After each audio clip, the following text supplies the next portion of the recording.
Assalamualaikum warahmatullahi wabarakatuh. Alhamdulillah, wassalatu wassalamu ala rasulillah wa ala alihi wa sahbihi wa man tabi'a huda, amma ba'du. Wa qala Allah ta'ala fil Qur'anil Karim, a'udzu billahi minasy syaithanir rajim. Bismillahirrahmanirrahim. Ya ayyuhalladzina amanu atii'ullaha wa atii'ur rasul wa ulil amri minkum fa in tanaza'tum fi syai'in farudduhu ilallah war rasul. Shadaqallahul azim. Saudara-saudara, puji syukur kita panjatkan kehadirat Allah Subhanahu wa taala. Pada sore hari ini alhamdulillah kita masih bisa hadir dalam suasana Ramadan atas berkah dari Allah Subhanahu wa taala, atas izin dari Allah. Alhamdulillah kita masih bisa menjalankan puasa Ramadan ini pada sore hari ini. Mudah-mudahan semua amaliyah Ramadan kita pada sampai hari ini akan menjadi catatan investasi di sisi Allah Subhanahu wa taala. Salawat serta salam semoga Allah selalu curahkan kepada junjungan kita Nabi Muhammad Sallallahu Alaihi Wasallam, pada keluarganya, kepada sahabatnya, dan kepada kita semua sebagai penerus risalahnya. Saudara-saudara sekalian, pada kajian kita kali ini kita akan melanjutkan tema kita yang kemarin kita berikan judul Bunga Rampai Hukum dan Ekonomi Islam, Ekonomi Syariah. Jadi judul besar ini akan membahas tentang berbagai kapita selekta tentang tema-tema hukum dan tema-tema ekonomi Islam. Mudah-mudahan dalam rentang waktu beberapa menit ke depan kita akan coba bahas ya tema kali ini, yaitu terkait dengan al-adillah asy-syar'iyyah, yaitu tentang dalil-dalil syarak, dalil-dalil syarak. Pada hari yang lalu kita sudah membahas tentang bahwa Islam itu adalah salah satu agama yang syumul, yang komprehensif. Karena semua persoalan dalam kehidupan manusia, sosial, budaya, ekonomi, politik, kekeluargaan, keluarga, hukum, pidana, perdata, semua tercover secara komprehensif di dalam teks-teks ayat Al-Quran sebagaimana kita bahas pada kemarin. Dan sebelum kita nanti akan membahas hal-hal yang sifatnya kasuistik terkait dengan hukum dan ekonomi Islam, pada sesi kali ini saya ingin membahas tentang apa saja sih yang menjadi dalil ya dari sebuah keputusan hukum yang terkait dengan ekonomi maupun terkait dengan hukum secara umum. Paradigmanya sederhana bahwa semua persoalan ya, baik itu hukum dan ekonomi secara spesifik, ketika ada produk maka harus ada dalil ya.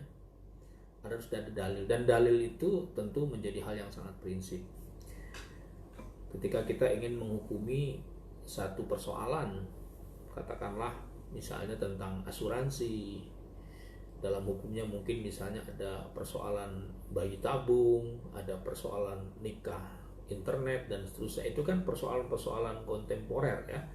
Dan dalam paradigma hukum Islam itu semua harus punya dasar dan punya dalil.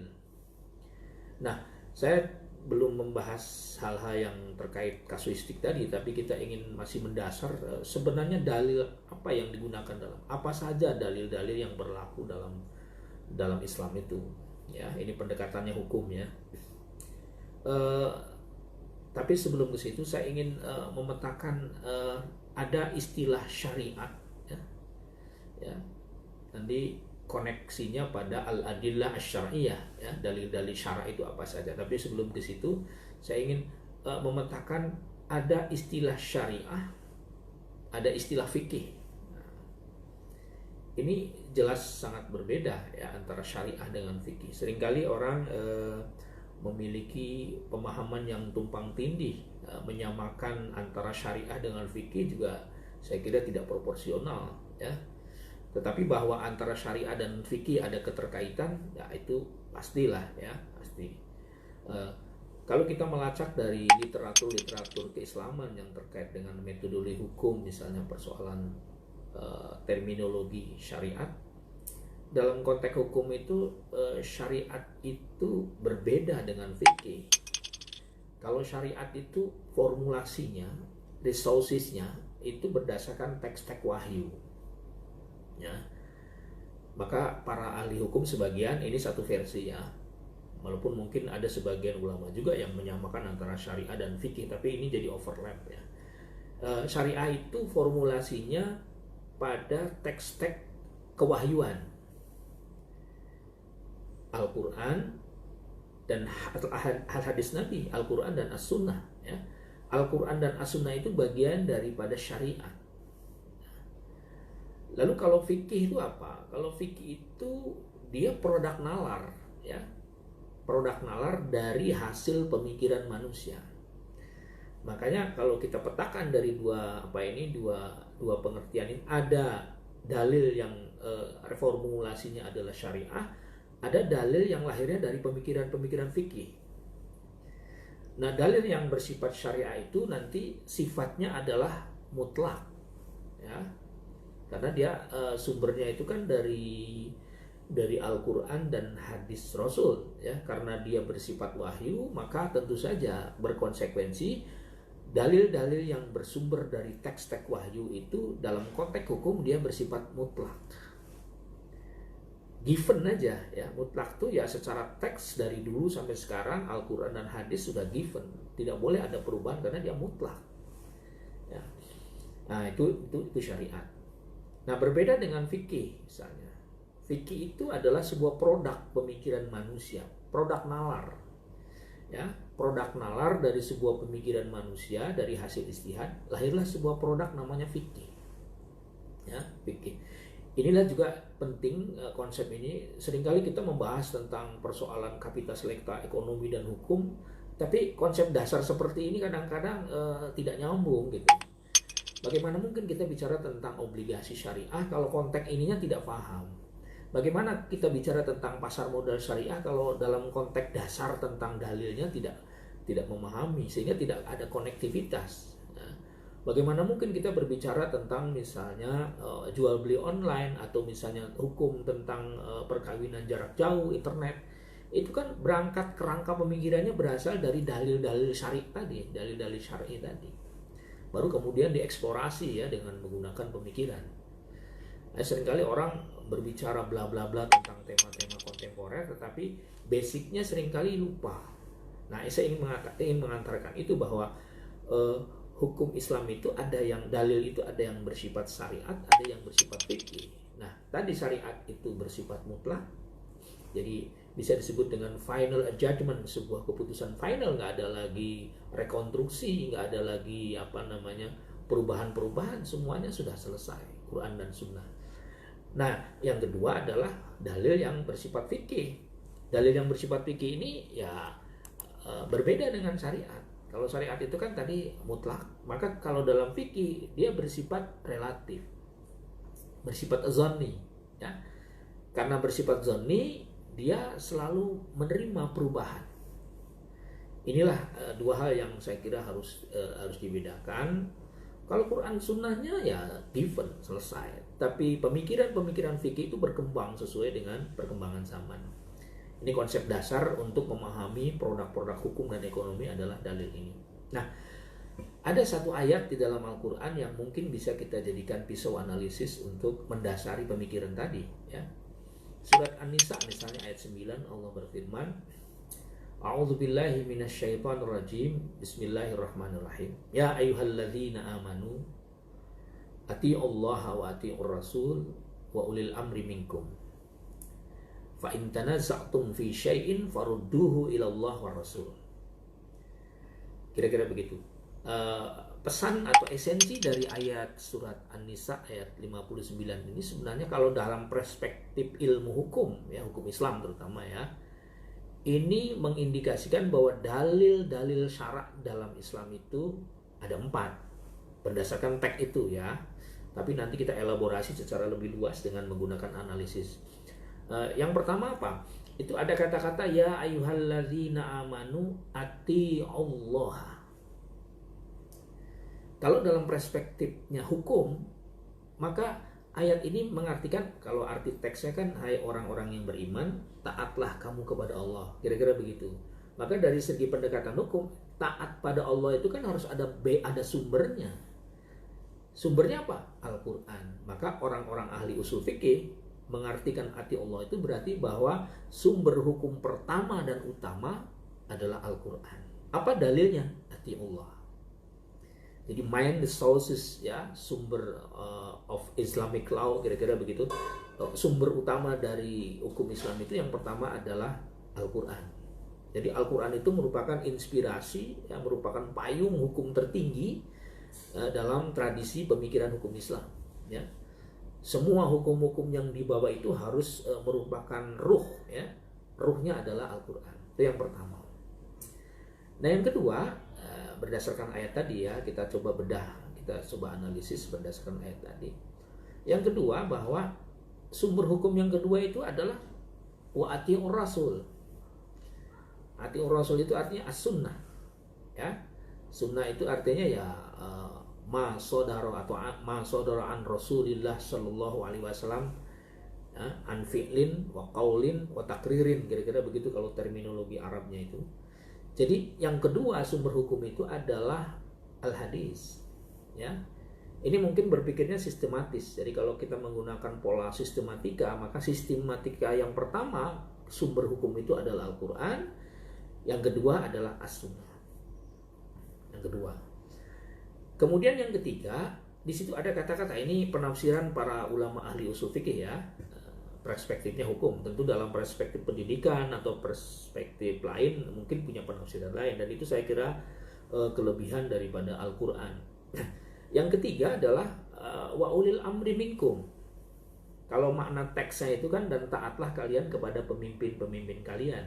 Tapi dalam interpretasi pendekatan ilmu hukum Islam, yang dimaksud taat kepada pemimpin kalian itu adalah sebuah totalitas antara ulama, ya, ilmuwan keagamaan dengan pemegang kebijakan politik. Jadi kalau ada persatuan, ada sebuah kebijakan yang lahir dari kekuatan elit politik ditambah kekuatan ulama, maka lahirnya ijma. Dalam bahasa Arab, pengertian atau penafsiran dari ulil amri itu oleh para ulama usul fikih disebut dengan ijma. Ijma itu sebuah konsensus para ulama, ya, untuk menentukan sebuah hukum dari kasus-kasus yang berkembang yang tidak secara tertulis terdapat dalam teks-teks Al-Quran maupun hadis. Jadi ketika problemnya tidak ditemukan jawabannya dalam Quran dan hadis, maka dalil yang ketiga yang menjadi menjadi landasan ketika kita ingin melahirkan produk-produk hukum termasuk ekonomi syariah dan hukum-hukum kontemporer adalah ijma. Ya, ijma itu bahasa Arab, arti bahasa kitanya konsensus, ya, konsensus para ulama menetapkan satu maudhu, satu objek, ya, yang terkait dengan persoalan hukum, tapi dalilnya secara teks tidak ada dalam Quran dan hadis, dan itu legal, sah. Ya, kalau ijma itu juga bagian dari ijtihad. Nanti kita jelaskan lebih lanjut dalam penjelasan berikutnya. Jadi itu yang ketiga. Dan yang keempat adalah fa in tanaza'tum fi syai'in farudduhu ila Allah. Lagi-lagi ini perspektifnya adalah pendekatan ilmu hukum. Jadi kata-kata fa in tanaza'tum fi syai'in farudduhu, apabila kamu berselisih tentang satu persoalan dan kamu tidak menemukan dari farudduhu, maka lakukan analogi gitu, kembalilah.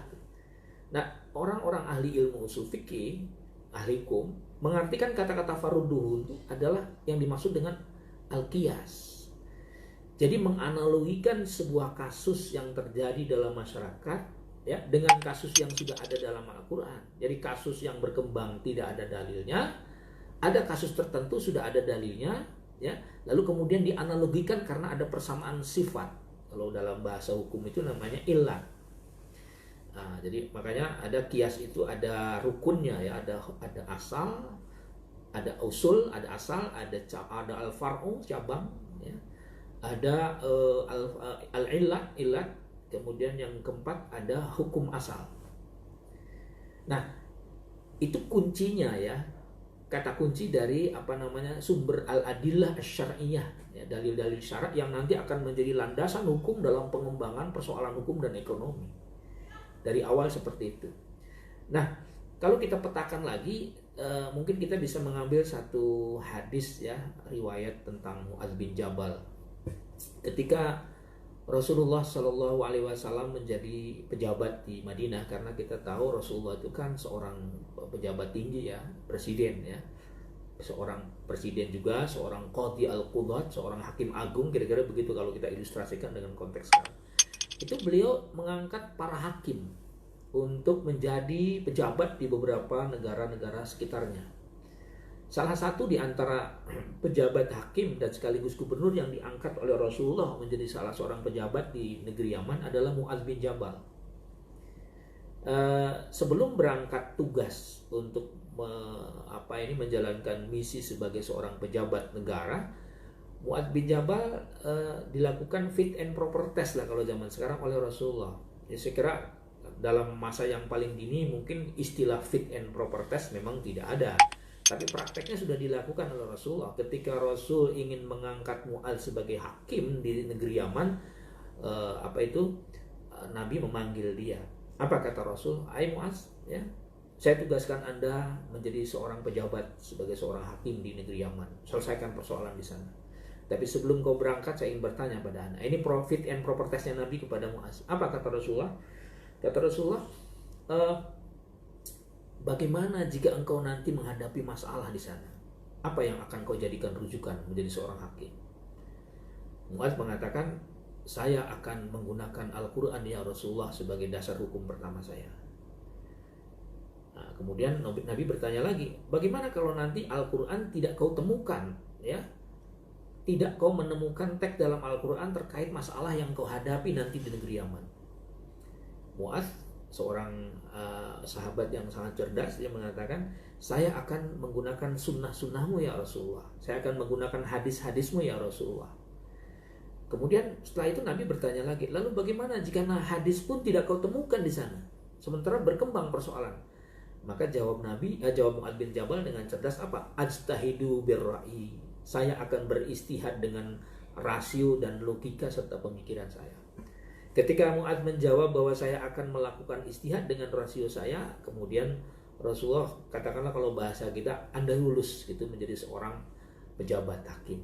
Nah, riwayat itu sangat populer ya, sangat populer menjadi dasar bahwa ya itu tadi dalil-dalil sistematika dalil dalam Islam itu dalam menyelesaikan berbagai persoalan termasuk hukum dan ekonomi. Ya pertama Quran dulu gitu.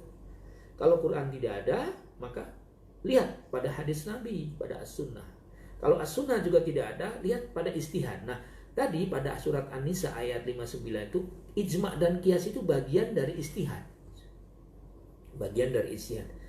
Istihad itu apa? Istihad itu adalah upaya nalar seorang ulama, seorang mujtahid ya, untuk melahirkan sebuah hukum baru yang dasar hukumnya tidak ada dalam Quran dan hadis, tapi berkembang dalam masyarakat. Itu namanya istihad. Dan salah satunya adalah ijma' dan qiyas. Mungkin nanti dalam perkembangan berikutnya ada masalihul mursalah, ada istihsan, ya, ada lagi maqasidus syariah dan seterusnya itu, ya, nanti kita bahas dalam kesempatan yang lain. Tapi secara umum kira-kira begitu.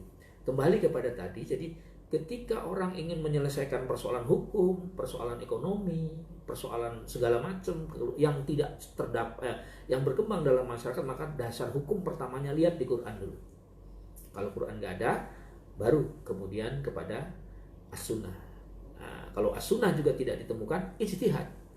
Lalu adakah ya persoalan yang tidak di-cover dalam Al-Quran? kemarin kita bahas bahwa ada bahwa Al-Quran itu komprehensif, ya, mengcover berbagai persoalan, ya. Secara umum iya, tapi untuk hal-hal yang sangat teknis yang berkembang dalam konteks kontemporer kekinian tidak ada secara teks dalam Quran, maka perlu istihad, ya. Contohnya misalnya tentang kalau dalam dunia kedokteran itu ada bayi tabung gitu.